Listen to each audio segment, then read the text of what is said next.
Hello everyone at YouTube, this is Silver Lightsaber coming back to you live again. This time I will be talking about the new hit movie that just came out today, Watchmen. I just came back from the theaters and I have to tell you, go watch it in the theaters. It's worth the money. It is worth seeing on big screen. Don't wait for the cheap theater for it to come out on DVD. This is a movie that needs to be seen in theaters, especially in IMAX. If you can see it in IMAX, I didn't have that luxury, but if you can, I highly recommend it.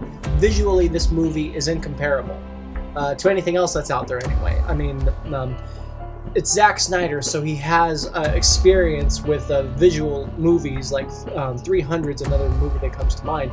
So it's done in his style, and it's very good. But getting right into it, I had so much hype with this movie. I was so amped and ready to see The Watchmen on film. And personally, I was pleased. I wasn't disappointed. I wasn't blown away. I was pleased. It met the expectations I had for it. For a first attempt of getting The Watchmen on film, I felt that it did a just job.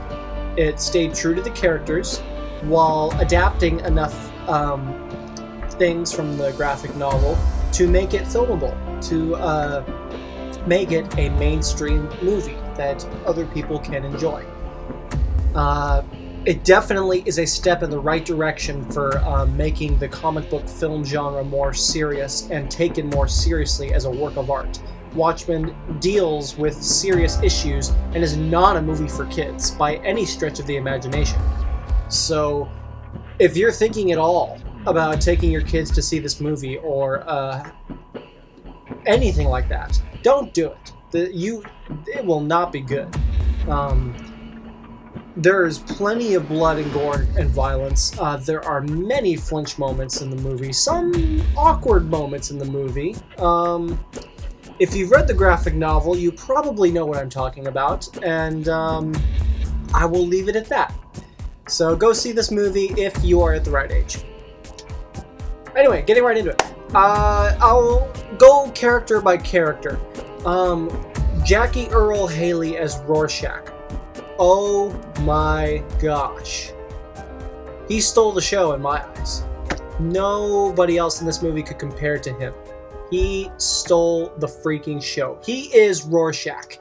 You have some actors who embody the character that they do.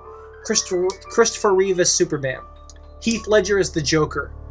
Thomas Jane as the Punisher. You have actors who, once they do these roles, you cannot think of anybody else who could do these roles again like that. And Jackie Earle Haley has done that as Rorschach. He did something very special and very right with this character. Bryan Singer was quoted in an interview saying that when he was making Superman, you needed to make Superman as if he had stepped out of your consciousness and onto film. Now, Zack Snyder definitely did that with Rorschach. He came directly out of my consciousness and right onto film. That was Rorschach. I saw nothing else. That performance was brilliant. I have nothing bad to say against it. And I won't go too deep into it because I want you to form your own opinion. Go see the movie. Patrick Wilson as Daniel. I also liked this performance. He was also very good. He had that same sympathetic awkwardness that we all loved in the graphic novel.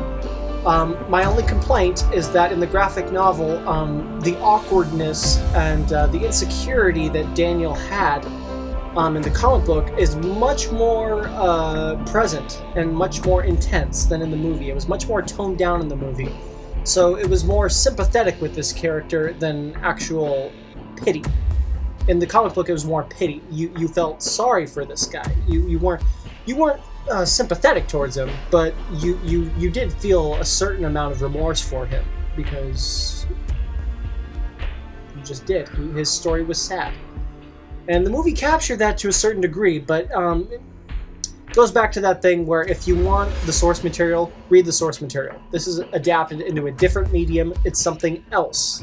It's based on the source material, but this is something new. It's like based on a true story.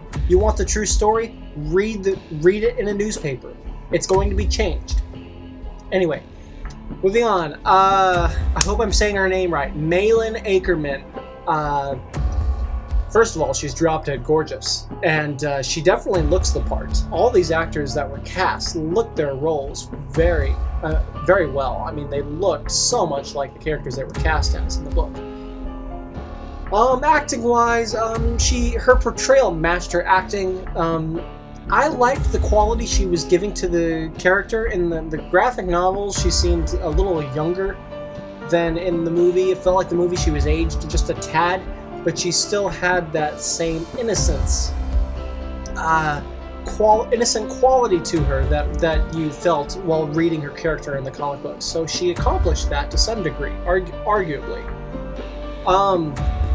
My biggest complaint, though, and this is with her and the movie, there's a certain revelation scene, and I won't give it away,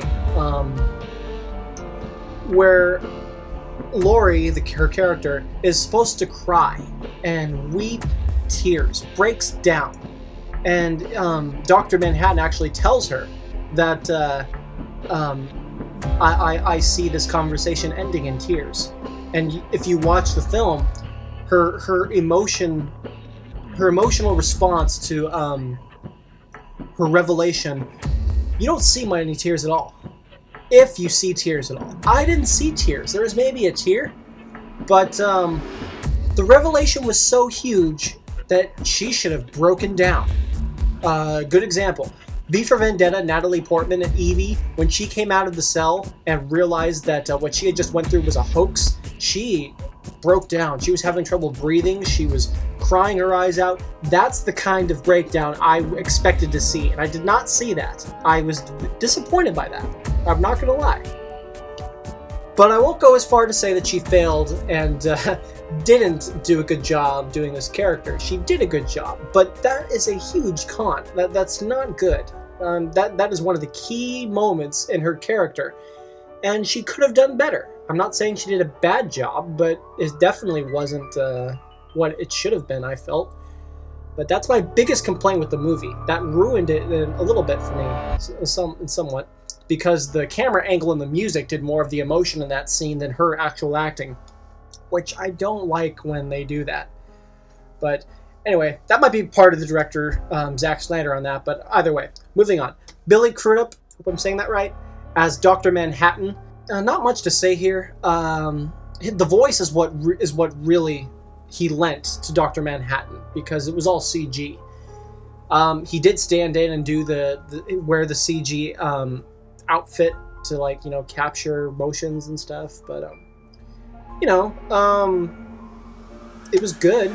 I don't really have anything bad to say about it. It matched the comic book just right. I always thought that Dr. Manhattan would have kind of an omnipresent voice, an echoey voice, if you will. Like in all the Ten Commandments and biblical movies, when you would hear the voice of God, you would hear an echoey voice, like the burning bush in The Prince of Egypt. That's the type of voice I expected to hear. But instead we hear Billy Crudup's natural voice, which surprisingly fit Dr. Manhattan for this movie. And he did a good job. Dr. Manhattan was Dr. Manhattan. It was good. Matthew Good as Ozymandias. He, people might rack on him, but, I thought he lived up to it. He did a good job. I liked the accent that he added to it. He added a slight European accent to Ozymandias. I thought that was very good. Jeffrey Dean Morgan as Edward Blake. I loved his portrayal of the comedian. He was an asshole, and he was a sick, sadistic bastard, just like he is in the comic books. That's the comedian I wanted to see, and that's the comedian I got. I appreciate that. He was in for maybe a third of the movie, but he nailed it, and he did a good job. He was Edward Blake, and I was able to hate him and love him at the same time, and that is exactly what you expect when you fall in love with a character and see it represented on film. For the rest of the cast, you had some familiar faces. They all did a great job, and it was overall very enjoyable to watch. The cast did a great job. That's all I got to say. Tune in for part 2. Unfortunately, I wasn't able to fit all my ideas in one part, so click video response 2 for more.